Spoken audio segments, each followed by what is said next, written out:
اکثر معامله‌گران با انتخاب سبک اشتباه سرمایه‌شون رو از دست میدن. سوینگ تریدینگ یا اسکالپینگ، کدام برای شما ساخته شده؟ در این ویدیو دقیقاً میفهمید کدام مسیر به شخصیت شما میخوره. سوینگ تریدینگ یعنی شکار امواج قیمت در میان مدت. معامله‌گر موقعیتش رو از چند روز تا چند هفته باز نگه می‌داره. هدف سوار شدن روی یک موج بزرگ از نوسانات قیمت است. سوینگ تریدرها از تایم فریم های H4 روزانه و هفتگی استفاده می‌کنند. این سبک تصمیم‌های آرامتر و تحلیل عمیق‌تر می‌طلبد. فشار زمانی بسیار کمتری روی معامله‌گر وارد میشه. اسکالپینگ دقیقاً در نقطه مقابل سوینگ تریدینگ قرار دارد. اسکالپر در طول روز ده‌ها یا صدها معامله باز می‌کنه. هدف هر معامله گرفتن چند پیپ کوچیک است. این سبک معمولاً در تایم فریم‌های M1 تا M15 اجرا می‌شود. اولین تفاوت کلیدی بین این دو سبک زمان مورد نیاز است. اسکالپر باید ساعت‌های متوالی بدون وقفه پشت مانیتور بنشیند. سوینگ تریدر روزی 1 تا 2 ساعت تحلیل کافی دارد. دومین معیار مهم فشار روانی و استرس معاملاتی است. اسکالپینگ تصمیم‌گیری ثانیه‌ای می‌خواهد و بسیار فرسایشی است. سوینگ تریدینگ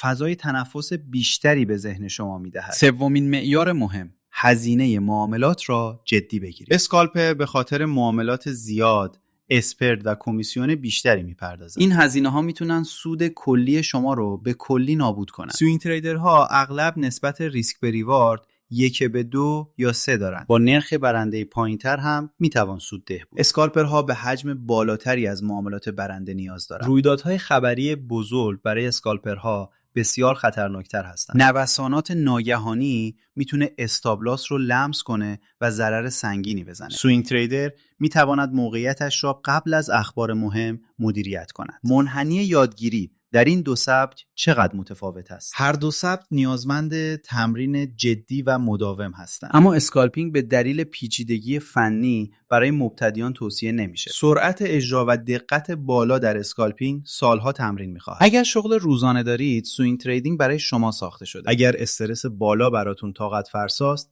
این مسیر منطقی تر است. سوینگ تریدینگ انضباط معاملاتی را بهتر در شما میپروراند. اگر تمام وقت معامله میکنید و از نظر روانی پایدار هستید، به اسکالپینگ فکر کنید. اما همیشه اول با حساب دمو شروع کنید. ابتدا آمارتان را در دمو ثابت کنید، بعد به حساب واقعی بروید. هیچ کدام از این دو سبک ذاتاً برتر از دیگری نیست. آنچه اهمیت دارد تطابق سبک با شخصیت شماست. بسیاری از معامله‌گران موفق با سوینگ تریدینگ شروع کرده و بزرگ شدن. هر دو سبک رو در حساب دمو امتحان کنید و آمارتون رو ثبت کنید. همیشه به اعداد و آمار اعتماد کنید، نه به احساسات. سابسکرایب کنید و لینک سایت ما رو در توضیحات زیر ببینید.